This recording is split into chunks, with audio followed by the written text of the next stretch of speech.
I'm here with my good friend Masai Troutman.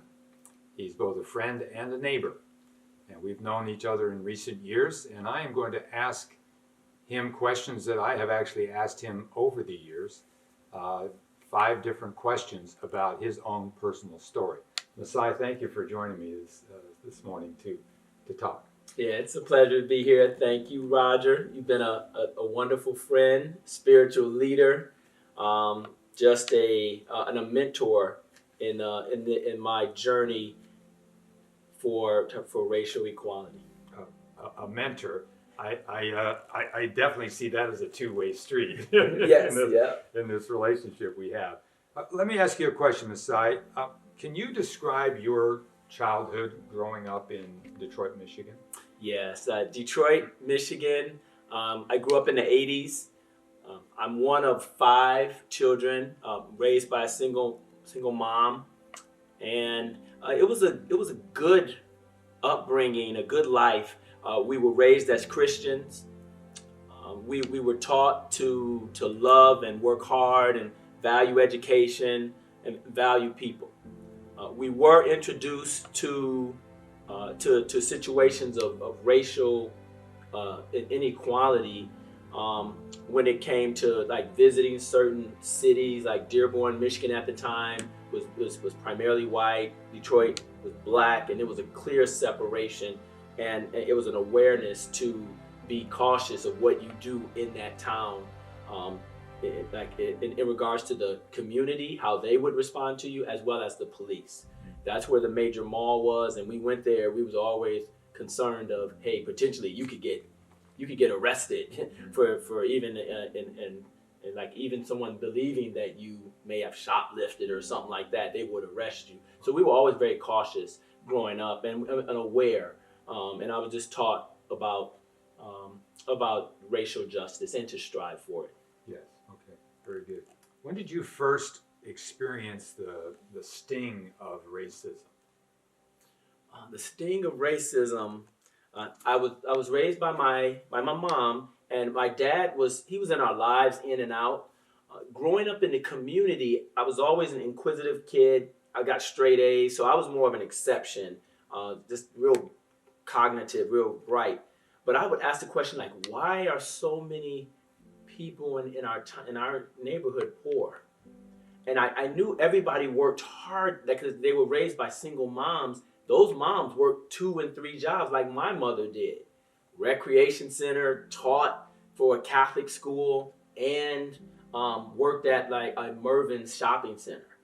Did all that. I said, these are hardworking people. Why are we poor? Like, I mean, why is the whole community? And then that's when I started learning more about slavery. They said, okay, coming out of slavery, a lot of black folks, like they didn't have anything. They started from zero, and then there were different type of like laws put in place, separate, equal, Jim Crow laws that where things weren't equal. And basically, we were in Detroit, basically in a ghetto, basically a low-income grouping of people from the same ethnicity. In our case, we were African Americans, and I started understanding structural racism because it was hard to get out. It was hard to get out. And people, the more I grew when I was a youth, I realized that people didn't have hope. There were a lot of hardworking people, God-fearing people, but they had faith in God, but had lost hope in man. It was deep. It was deep because they believed God would deliver one day, but the people in charge, like which mostly were white folks, were in charge of a lot of the jobs where you would have to go to wherever you went in Michigan. It was primarily white folks running the employment or HR. Lost hope in people. They had faith in God, but they had lost hope in people. And some people had given up trying as far as economics really wore us down, but then it was a social fracture as well because the single moms got more money from the government if they did not have a man in their homestead. So that was systemic that pushed the men out of the homes. Our community, our blocks of maybe 4 or 5 blocks of maybe 60, 50 homes in each block, there were no men who lived in the houses with all these families, these black mothers raising these boys, and you know how energetic boys can be, and men around them is important. There were no men in our community, so you had women raising boys with no men around, and they getting checks. They were getting checks. So I seen men try to come out like my dad, and it was really not a benefit to have a man around because the economics. Yeah. So just the structural like pieces that were put in place to keep stress on the community. Yeah, it was. Yeah, I could see it. And my dad would tell me, you know, from his readings, he was big on Malcolm X, and he followed Marcus Garvey and these different leaders who wanted freedom and liberation and justice for black folks in different ways. Yeah. So, but I was a Christian kid, and I always had faith, and I had hope. Yes. Yeah. So that kept me balanced. That's great. Tell me about your ancestors who obviously came from the deep south, eventually to Detroit, some probably in the migration of the first half of the 20th century, perhaps. Yes. And any stories that you recall relatives telling you about your ancestors in the south? Yeah, my father's family, they're from rural Georgia, from the Macon, Georgia area, and further southeast of that, from Reynolds, Georgia. It's in Taylor County. So that's cotton picking county. Yeah, so they're from there. My grandfather, he was a sharecropper. He was born 1913. His dad was born 1887, and granddad was born 1830. Wow. Yeah, so we were slaves down in Taylor County. Yeah, and shared a name of the Lockett family, the plantation owners.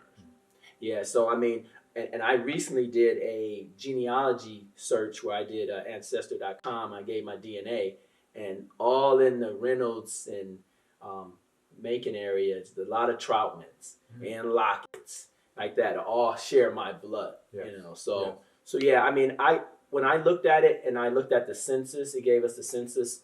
It described my great grandfather and what he had possession wise, and who lived in his house. So he had a family, like wife, always had a wife, and had about 7 kids. And the census asked you, could you read? Could you write? And it said no. He was hardworking. He worked as a sharecropper, and it would state like, you know, farm worker or field worker, and it would state that for all the men, and for the women it stated like maid servant or something like that. Yeah, so they worked for the white families. Essentially, yep, that's Georgia. And out of Mississippi, that's my mom's side. They come from Mississippi. They're Hamer. They related to Fannie Lou Hamer. Yes, Wow. they're Hamer family. Yep, related. And my grandmother told us once, we always met for Thanksgiving, and they never really, the old folks, they're all Christian. Most of our family are all Christian. They never talked about the hard times. It's almost like black folks, the stress that we have, we got high blood pressure and things, I think it's associated with, we hold a lot in. Because we don't really want to curse the next generation. We consider if we pass that burden to them, it may be a curse. Because after my grandmother passed, my cousin who did a biography of her life when she was living, she was capturing all information. She said, Grandma told me how her grand uncle and his brother were used as foot warmers for the slave master and his wife. So they laid across the bed, and the slave master and wife put their feet into their torso to warm their feet. Wow. When they told me that, I mean, our Thanksgiving was always all love and everything. It deflated me. I bet. I was like, oh my God. You know, I mean, honestly, it deflated me. But we were always about love, and my family, they kept it in. And we wonder why, like, so many black folks are stressed and stuff, because it's so many things that we go through in that realm, in all aspects of life that are racially like unjust and stressful that we don't want to share it. So nowadays we're sharing a lot more. Yes. But that history, we're sharing a lot more, and I think we're more mentally healthy in doing so. For sure. Yes. For sure. Yeah, but my grandfather, they all migrated from like Mississippi and Georgia to Detroit and worked in the factories. Yep. So my grandfather on my dad's side, he worked in the factory, and my mom's side, he worked at Ford, and Ford paid good wages. So they were more middle class on my mom's side. My dad's side, they were more laborer type workers, because it was only my grandfather by himself. Because I think his wife, my grandmother, passed early. Oh, okay. So yeah, but my mom's side, they lived more middle class. They went to Hawaii twice. Wow. Yeah, no, they lived well. She was more middle class raised, because my grandmother was a servant to a Jewish family. So she got a chance to see how the good life lived, and she mimicked that with her family. So we would go over there, and she would have silver, whatever silver she had out, and beautiful punch bowls, look like crystal. And I was like, these people are rich, you know. But they were just, she was just, you know, trying to give the family like more, like things we haven't seen, more like a better experience in life. Yeah. Masai, what difference has Christ made in your understanding of racial reconciliation and equality? Yeah, Christ. Like my main guiding verse is the Matthew 22:36-40, where Jesus tells the people, hey, like love the main commandment is love God with all your heart, with all your soul, and all your mind. And then he tells them, like onto it, you love your neighbor as yourself. Yep, and all the laws and all the prophets, it rests on those two. Mm-hmm. So, I mean, that's my standard. Yes. I believe in it, right? I mean, I'm still hopeful. I never lost hope. I've always been faithful, and I'm striving for that in people, right? I'm like, guys, and I know a lot of black folks, we all believe if we keep coming with logic and facts, that it'll break through a spirit of, like in some cases where people have white superiority mindsets, and just the community media and everything that promotes it, and movies and everything, white saviors and things like that, that it'll break through if we show them the truth. Yeah. The truth will make them free, you know. Yeah, right. But it doesn't. Like, I mean, I'm still faithful, but it's rougher. Like the actual practice is rougher than it's tougher than the theory. The theory. Yeah. Well, Masai, thank you so much for sharing with us. Yes. Part of your story. Appreciate it. Yes. And again, Roger, you've always been a blessing to me in this journey, and I am hopeful. Good. Well, we're moving forward in awareness, relationship, and commitment.